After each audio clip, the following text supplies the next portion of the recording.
அன்பு தமிழ் உறவுகளுக்கு வாகைச்சுடரின் அன்பு வணக்கங்கள். You don't come this far just to struggle forever. இவ்வளவு தூரம் நீங்க வந்தது வாழ்நாள் முழுக்க கஷ்டப்படுறதுக்காக கிடையாது. Just listen. லேட்டா தூங்க போறேன்னு கஷ்டப்படாதீங்க. ஐயோ ஃபேமிலி ஃபங்க்ஷன்லாம் மிஸ் ஆகுதுன்னு கஷ்டப்படாதீங்க. வெளியே அவுட்டிங் போக முடியலையே அப்படின்னு கஷ்டப்படாதீங்க. இப்போதைக்கு நீங்க போகல, ஒத்தி வச்சிருக்கீங்க. This journey is not just about an exam. It is about changing your life.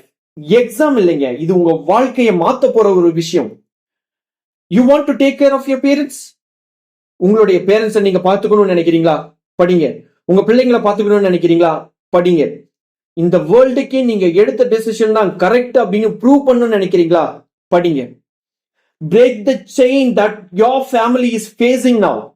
எவ்வளவு கஷ்டப்படுறேன் ஃபேமிலியில, அந்த ஃபேமிலியில இருக்கக்கூடிய கஷ்டத்தை பிரேக் பண்ணுமா? படிக்கணும். You just stand on your feet. நான் என்னுடைய சொந்த காலில் நின்னு I made it not by luck but by my hard work அப்படின்னு நீங்க சொல்லணும் அப்படின்னு நான் எதிர்பார்க்கிறேன். And yes, it is odd. கஷ்டம்தான். People don't always understand your silence. They don't see your pain when the results don't come. They don't know how much pressure you're carrying silently. உள்ளுக்குள்ள இருக்கக்கூடிய அவ்வளவு பிரஷரை நீங்க எப்படி ஹேண்டில் பண்றீங்க அப்படின்னு யாருக்குமே தெரியாது. பட் நீங்க சைலண்டா அதை பண்ணிக்கிட்டு தான் இருக்கீங்க. So remember this. The pain you feel today is the power you will carry tomorrow. Every hour, ஒவ்வொரு மணி நேரமும் நீங்க முன்னாடி போக போக ஒவ்வொரு லெசனா படிக்க படிக்க படிக்க உங்களுடைய லைஃபவே நீங்க பில்ட் பண்ணிக்கிட்டு இருக்கீங்க. ஒவ்வொரு செங்கலா நினைச்சுக்கோங்க. Not for show. இது யாருக்கும் காட்டுறதுக்காக கிடையாது. Not for status but for your peace, stability and self respect. இந்த போராட்டம் உங்களுக்கும் உங்களோட வேர்ஷனை யாரெல்லாம் எப்படி யோசிக்கிறாங்களோ அதுக்குமான ஒரு போராட்டம் தான். So get up, get focused, because the version of you that passed this exam is waiting, and you are proud of yourself already because you have started studying. படிக்க ஆரம்பிச்சிட்டீங்க, அதனால you have to feel proud of yourself. வாகைச்சுடர் tells you this is your time. Don't let it slip. Just அப்படியே கை நழுவி விழுற மாதிரி இருக்காதீங்க. இது உங்களுக்கான நேரம், மனசுல வச்சுக்கோங்க. சோ இன்னைக்கு டிஆர்பி எக்ஸாம் கல்வி உளவியல் யூனிட் 6 பார்ட் 1 இன்னைக்கு பார்க்க போகிறோம். இன்டெலிஜென்ஸ் அண்ட் பர்சனாலிட்டி அப்படிங்கிற தலைப்புல. சோ நம்ம சேனலுக்கு நீங்க புதுசா வந்திருந்து இன்னும் சப்ஸ்கிரைப் பண்ணாம நிறைய பேர் பாக்குறீங்க. அதனால நிறைய பேர் சப்ஸ்கிரைப் பண்ணிக்கோங்க. சப்ஸ்கிரைப் பண்ணிக்கிட்டீங்கன்னா நம்ம வீடியோஸ் உங்களுக்கு தினம் உங்களுக்கு நம்ம வீடியோஸ் வந்துகிட்டே இருக்கும். அதே மாதிரி வீடியோக்கு லைக் போடுங்க. 1000 பேர் பாக்குறாங்க, ஆனா 100 பேர் தான் லைக் போடுறாங்க. இது எவ்வளவு கஷ்டப்பட்டு எவ்வளவு ஹார்ட் ஒர்க் போட்டு தான் நம்ம கொடுக்கிறோம். அதனால ஒரு லைக் போடுங்க, உங்க ஃப்ரெண்ட்ஸோடையும் ஷேர் பண்ணிக்கோங்க. அவங்களுக்கும் நல்ல விஷயங்கள் போய் சேரட்டும். வாங்க இன்னைக்கு என்னென்ன கேள்விகள் இருக்கு அப்படிங்கிறத பார்த்துடலாம். முதல் கேள்வி, எந்த கோட்பாடு நுண்ணறிவை குவிச்சிந்தனை மற்றும் விரிச்சிந்தனை என வகைப்படுத்துகிறது? கில்ஃபோர்டின் அறிவுசார் கட்டமைப்பு கோட்பாடு. எந்த கோட்பாடு நுண்ணறிவை குவிச்சிந்தனை மற்றும் விரிச்சிந்தனை என வகைப்படுத்துகிறது? கில்ஃபோர்டின் அறிவுசார் கட்டமைப்பு கோட்பாடு. Which theory classifies intelligence into convergent and divergent production? Guilford's structure of intellect. இரண்டாவது கேள்வி, கூற்று காரணம் இது தொடர்பான கேள்வி. கூற்று, ஸ்பியர்மனின் இரு காரணி கோட்பாட்டின்படி ஒரு தனிநபரின் எந்த ஒரு அறிவாற்றல் சார்ந்த செயல்திறனும் ஒரு பொதுவான காரணி G மற்றும் ஒரு குறிப்பிட்ட காரணி S ஆகியவற்றால் தீர்மானிக்கப்படுகிறது. காரணம், G காரணி என்பது உலகளாவியது மற்றும் அனைத்து மனநல பணிகளிலும் செயல்திறனை பாதிக்கிறது. அதே நேரத்தில் S காரணிகள் குறிப்பிட்ட பணிகளுக்கு தனித்துவமானவை. இதுக்கான ஆன்சர் அப்படிங்கிறது A மற்றும் R இரண்டும் உண்மை மற்றும் R என்பது A இன் சரியான விளக்கம். கூற்று, ஸ்பியர்மேனின் இரு காரணி கோட்பாட்டின்படி ஒரு தனிநபரின் எந்த ஒரு அறிவாற்றல் சார்ந்த செயல்திறனும் ஒரு பொதுவான காரணி G மற்றும் ஒரு குறிப்பிட்ட காரணி S ஆகியவற்றால் தீர்மானிக்கப்படுகிறது. காரணம், ஜி காரணி என்பது உலகளாவியது மற்றும் அனைத்து மனநல பணிகளிலும் செயல்திறனை பாதிக்கிறது. அதே நேரத்தில் எஸ் காரணிகள் குறிப்பிட்ட பணிகளுக்கு தனித்துவமானவை. இதற்கான விடை ஏ மற்றும் ஆர் இரண்டும் உண்மை மற்றும் ஆர் என்பது ஏயின் சரியான விளக்கமாகும். Assertion: According to Spearman's two-factor theory, an individual's performance on any cognitive task is determined by a general factor G and a specific factor S. Reason: the G factor is universal and influences performance on all mental tasks, while S factors are unique to particular tasks. The answer is A. Both A and R are true and R is correct explanation of A. மூன்றாவது கேள்வி. இந்த இடத்துல கோட்பாடுகள் யாரு வகுத்தாங்க அப்படிங்கிற பொறுத்துக கொடுத்திருக்கு. இந்த இடத்துல P, Q, R, S அப்படின்னு கொடுத்திருக்காங்க. கீழே 1, 2, 3, 4 அப்படின்னு கொடுத்திருக்காங்க. இப்ப நம்ம சரியா மேட்ச் பண்ணணும். சோ இதுக்கான ஆன்சர், அதாவது முப்பறிவு கோட்பாடு, பன்முக நுண்ணறிவு கோட்பாடு, இரட்டை காரணி கோட்பாடு, உணர்வுசார் நுண்ணறிவு கோட்பாடு அப்படின்னு கோட்பாடுகளும் வகுத்தோர்ல Daniel Goleman, Robert Sternberg, Harvard Gardner, 4ல சார்லஸ் ஸ்பியர்மேனும் இருக்கு. சோ இதை எப்படி மேட்ச் பண்ணணும் அப்படின்னா, பிக்கு முப்பறிவு கோட்பாடு சொன்னவர் யார் அப்படின்னா ராபர்ட் ஸ்டென்பர்க். சோ பிக்கு 2. பன்முக நுண்ணறிவு கோட்பாடு சொன்னது யாரு? கியூக்கு 3. யாருன்னா ஹார்வர்ட் கார்ட்னர். அடுத்து இரட்டை காரணி கோட்பாடு சொன்னது யாரு அப்படின்னு சொன்னோம்னா சார்லஸ் ஸ்பியர்மேன். அடுத்து உணர்வு சார் நுண்ணறிவு கோட்பாடு சொன்னது யாருன்னா டேனியல் கோல்மன். சோ இப்படி நீங்க மேட்ச் பண்ணி சரியான ஆர்டர்ல ஆன்சர் பண்ற மாதிரி இருக்கும். இது மாதிரியான கேள்விகளும் வருவதற்கு வாய்ப்பு ரொம்ப அதிகம். Match the following theories: P. Triarchic theory, Q. Multiple intelligence, R. Two-factor theory, S. Emotional intelligence. Proponents: Daniel Goleman, Robert Sternberg, Howard Gardner, and Charles Spearman. The answer is A. For P, Triarchic theory, Robert Sternberg, multiple intelligence, Howard Gardner, and two-factor theory goes to Charles Spearman, emotional intelligence, Daniel Goleman. நான்காவது கேள்வி. ஆளுமை கோட்பாட்டு அணுகுமுறையின் அடிப்படையில் வேறுபட்ட ஒன்றை அடையாளம் காணவும். Odd one out. இதில் இல்லாதது எது? முதன்மை பண்பு, மூலப்பண்பு, மேற்பண்பு, இது மூன்றும் ஆளுமை கோட்பாட்டின் அணுகுமுறையில இருக்கு. சோ உடல் உருவ அமைப்பு மட்டும்தான் இல்ல. சோ அதுதான் சரியான ஆன்சர். ஆளுமை கோட்பாட்டு அணுகுமுறையின் அடிப்படையில் வேறுபட்ட ஒன்றை அடையாளம் காணவும். உடல் உருவ அமைப்பு. Identify the odd one out based on the theoretical approach to personality. Endomorph. ஐந்தாவது கேள்வி. பின் வருவனவற்றில் எது அறிவாற்றல் திறன் என கருதப்படவில்லை? உணர்ச்சி நிலைத்தன்மை. பின் வருவனவற்றில் எது அறிவாற்றல் திறன் என கருதப்படவில்லை? உணர்ச்சி நிலைத்தன்மை. Which of the following is not considered a cognitive ability? Emotional stability. ஆறாவது கேள்வி. ஒரு குறிப்பிட்ட பணியில் நீண்ட நேரம் கவனம் செலுத்துவது எந்த வகையான கவனத்தை உதாரணமாக கொண்டுள்ளது? தொடர்ச்சியான கவனம். ஒரு குறிப்பிட்ட பணியில் நீண்ட நேரம் கவனம் செலுத்துவது எந்த வகையான கவனத்தை உதாரணமாக கொண்டுள்ளது? தொடர்ச்சியான கவனம். Maintaining focus on a single task for an extended period exemplifies which type of attention? Sustained attention. ஏழாவது கேள்வி.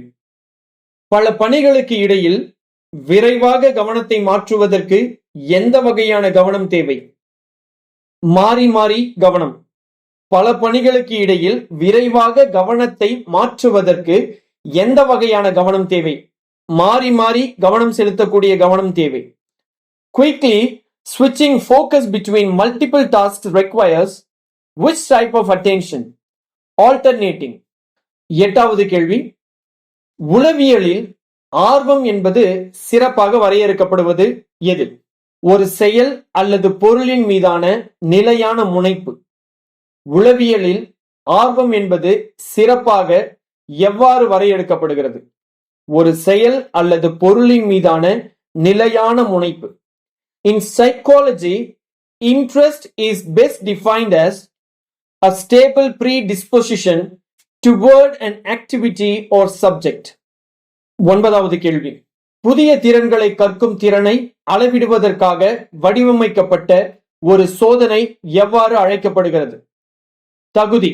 புதிய திறன்களை கற்கும் திறனை அளவிடுவதற்காக வடிவமைக்கப்பட்ட ஒரு சோதனை எவ்வாறு அழைக்கப்படுகிறது? தகுதி. A test designed to measure potential to learn new skills is called as aptitude. 10வது கேள்வி. பின் வருவனவற்றில் எது மனப்பான்மையின் ஏபிசி மாதிரியின் ஒரு அங்கம் அல்ல? நடத்தை. பின் வருவனவற்றில் எது மனப்பான்மையின் ஏபிசி மாதிரியின் ஒரு அங்கம் அல்ல? நடத்தை. Which of the following is not a component of attitude ABC model? Behavioral. 11வது கேள்வி. ஆல்போர்ட்டின் பண்பு கோட்பாட்டின்படி ஒரு நபரின் முழு வாழ்க்கையும் ஆளுமையும் ஆதிக்கம் செலுத்தும் அளவுக்கு மிகவும் பரவலாக இருக்கும் பண்பு எது?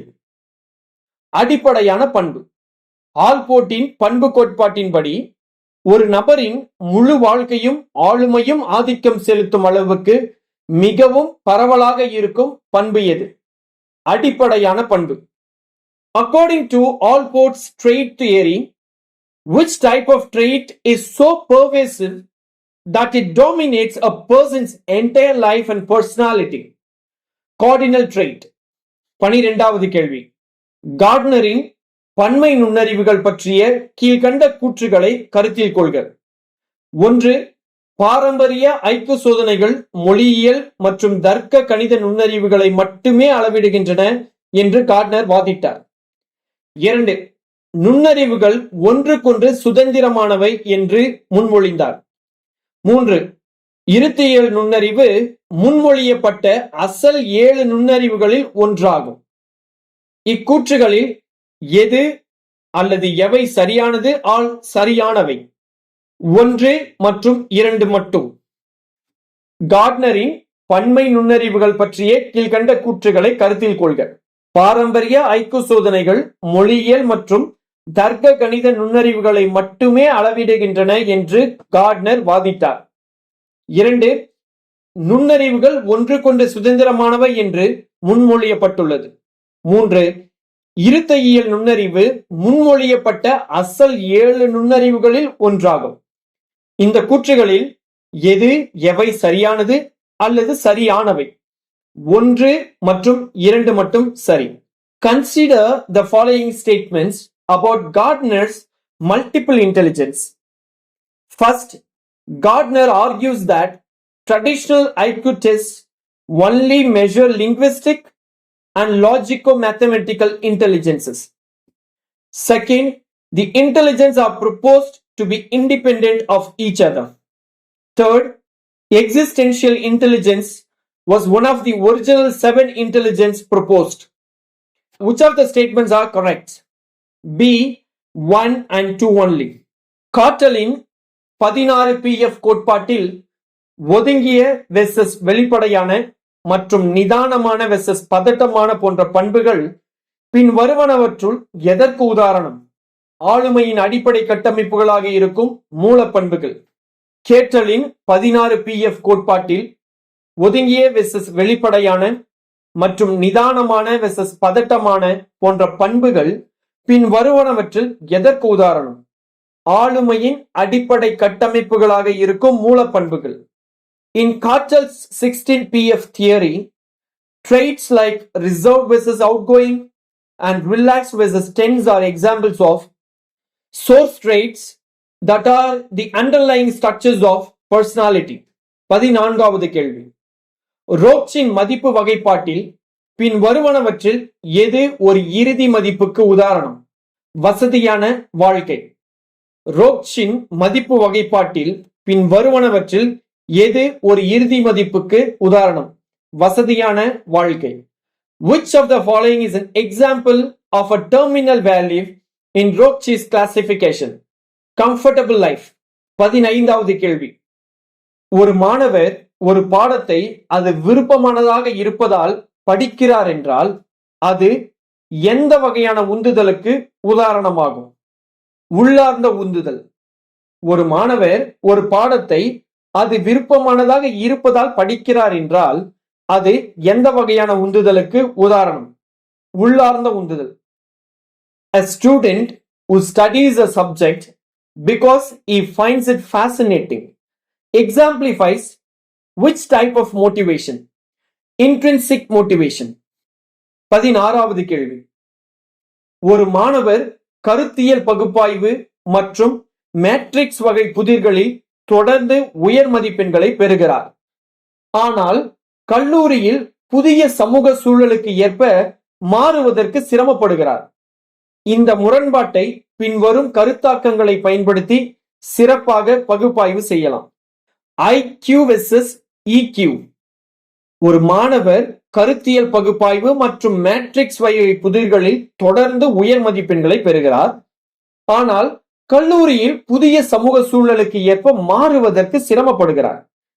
இந்த முரண்பாட்டை பின்வரும் கருத்தாக்கங்களை பயன்படுத்தி எவ்வாறு சிறப்பாக பகுப்பாய்வு செய்யலாம்? IQ versus EQ. A student consistently gets high scores on abstract reasoning and matrix style puzzles but struggles to adapt to new social environments at college. This discrepancy can be best analyzed using the concept of IQ versus EQ. 17வது கேள்வி.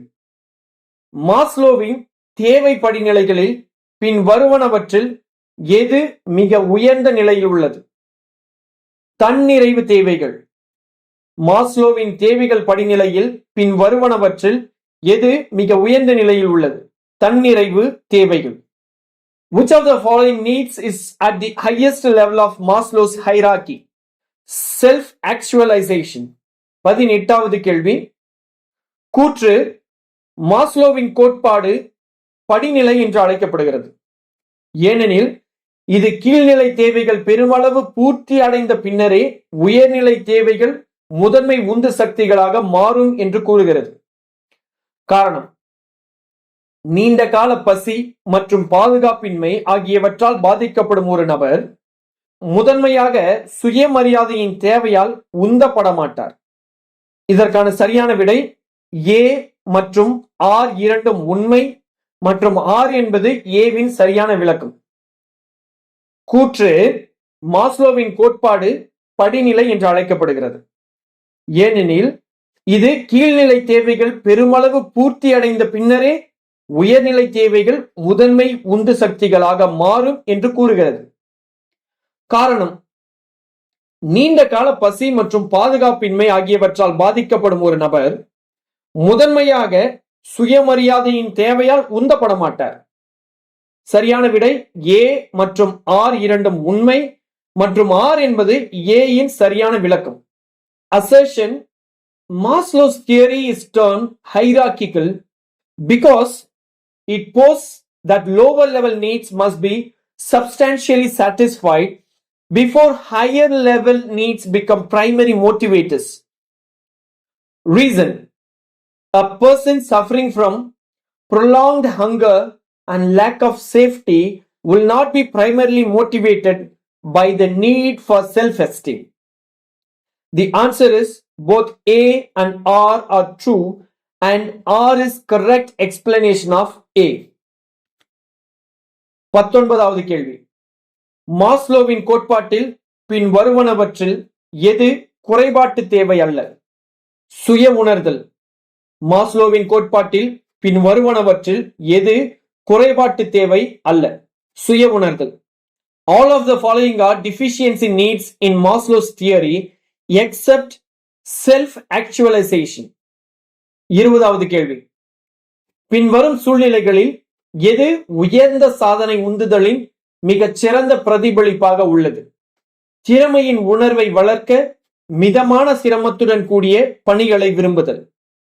பின்வரும் சூழ்நிலைகளில் எது உயர்ந்த சாதனை உந்துதலின் மிகச் சிறந்த பிரதிபலிப்பாக உள்ளது.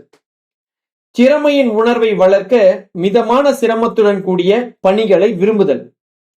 Which of the following scenarios best reflects a high level of achievement motivation? Preferring tasks of moderate difficulty to foster a sense of competence. 21வது கேள்வி.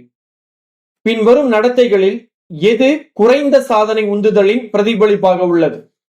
சவால்களை தவிர்த்தல் மற்றும் எளிதில் விட்டுவிடுதல். பின்வரும் நடத்தைகளில் எது குறைந்த சாதனை உந்துதலின் பிரதிபலிப்பாக உள்ளது? சவால்களை தவிர்த்தல் மற்றும் எளிதில் விட்டுவிடுதல்.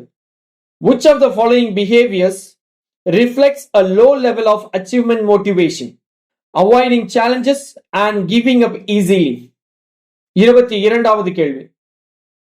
மனவயது என்ற கருத்து முதலில் யாரால் அறிமுகப்படுத்தப்பட்டது? ஆல்ஃபிரட் பீனே. மனவயது என்ற கருத்து முதலில் யாரால் அறிமுகப்படுத்தப்பட்டது? Alfred பீனே. The concept of mental age was first introduced by Alfred Pine. 23வது கேள்வி. ஒரு ஆலோசகர் அதிக சம்பளம் தரும் ஆனால் மன நிறைவு தராத வேலைக்கும் ஆர்வம் உள்ள ஆனால் குறைந்த சம்பளம் தரும் வேலைக்கும் இடையே ஒரு வாடிக்கையாளர் போராடுவதை கையாளுகிறார். இந்த சூழ்நிலை எதற்கு ஒரு சிறந்த எடுத்துக்காட்டு? இரட்டை அணுகல், தவிர்ப்பு முரண்பாடு. ஒரு ஆலோசகர் அதிக சம்பளம் தரும் ஆனால் மன நிறைவு தராத வேலைக்கும் ஆர்வம் உள்ள ஆனால் குறைந்த சம்பளம் தரும் வேலைக்கும் இடையே ஒரு வாடிக்கையாளர் போராடுவதை கையாளுகிறார். இந்த சூழ்நிலை எதற்கு ஒரு சிறந்த எடுத்துக்காட்டு? இரட்டை அணுகல், தவிர்ப்பு முரண்பாடு. A counselor is working with a client who is torn between choosing a high-paying but unfulfilling job and a low-paying job that aligns with their passion. This situation is a classic example of double approach avoidance conflict. 24. ஒரு குழந்தை சொற்களை சரளமாக படிக்க முடியும், ஆனால் உரையின் பொருளை புரிந்து கொள்வதில், முடிவுகளை உருவாக்குவதிலும் குறிப்பிடத்தக்க சிரமத்தை அனுபவிக்கிறது. அப்படி என்றால் அவர் பின் வருவனவற்றுள் ஒரு குறிப்பிட்ட வகையை அனுபவிக்கிறார். வாசிப்பு புரிதல் குறைபாடு, இது டிஸ்லெக்சியாவின் இணைந்து ஏற்படலாம்.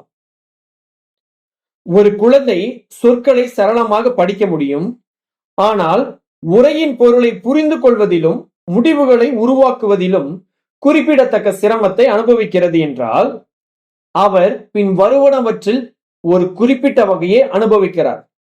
வாசிப்பு புரிதல் குறைபாடு, இது டிஸ்லெக்சியாவுடன் இணைந்து ஏற்படலாம். A child who can read words fluently but has significant difficulty in understanding the meaning of the text and drawing inferences is likely experiencing a specific form of a reading comprehension deficit which can co-occur with dyslexia. 25வது கேள்வி. காட்டலின் கோட்பாட்டில் திரவ நுண்ணறிவு சிறந்தது என விவரிக்கப்படுவது எதன் மூலம்? புதிய சிக்கல்களை தீர்க்கும் திறன். காட்டலின் கோட்பாட்டில் திரவ நுண்ணறிவு சிறந்தது என விவரிக்கப்படுவது புதிய சிக்கலை தீர்க்கும் திறன். Fluid intelligence in Cauchel's theory is best described as the ability to solve novel problems. So இதுதான் இன்னைக்கான 25 கேள்விகள். இந்த 25 கேள்விகளையும் நல்லா கவனிச்சிருப்பீங்க, புரிஞ்சிருப்பீங்க அப்படின்னு நான் நம்புறேன். நாளைக்கு காலையில 9 மணிக்கு பார்ட் 2 வீடியோ வரும். நாளைக்கு ஈவினிங் 6 மணிக்கு டெஸ்ட் இருக்கும். அந்த டெஸ்ட்ல 50 கேள்விகள் யூனிட் 3ல இருந்து கேட்கப்படும். 6 மணிக்கு டெஸ்ட் அட்டென்ட் பண்ணுங்க. நிறைய பேர் டெஸ்ட் அட்டென்ட் பண்ணாம 9 மணிக்கு வரக்கூடிய வீடியோவை மட்டும் பாத்துக்கிறீங்க. டெஸ்ட் வைக்கிறதே உங்களுடைய நன்மைக்காக மட்டும்தான். அதனால டெஸ்ட் அட்டென்ட் பண்ணுங்க. பிறகு 9 மணிக்கு வர அந்த வீடியோல வரக்கூடிய ஆன்சர்ஸோட கிராஸ் செக் பண்ணி உங்களுடைய மதிப்பெண் எவ்வளவு அப்படிங்கறத நீங்க கமெண்ட் பண்ணுங்க. சோ இது ஒரு நல்ல ப்ராசஸ் தான். கண்டிப்பா இது உங்களுக்கு பயனுள்ள வகையில இருக்கும் அப்படின்னு நான் நம்புறேன். சோ நம்மளுடைய வாகை சுடரோட சப்ஸ்கிரைப் பண்ணாம யாராச்சும் பாத்துக்கிட்டு இருந்தீங்கன்னா வாகை சுடர் சேனலை சப்ஸ்கிரைப் பண்ணுங்க. இந்த வீடியோக்கு ஒரு லைக் கொடுங்க. உங்க ஃப்ரெண்ட்ஸோட ஷேர் பண்ணுங்க. லைக் போடும் போது ஹைப்னு கேட்கும், அந்த ஹைப்பும் கொடுங்க. அடுத்த வீடியோவில் நாளை சந்திப்போம். நன்றி, வணக்கம்.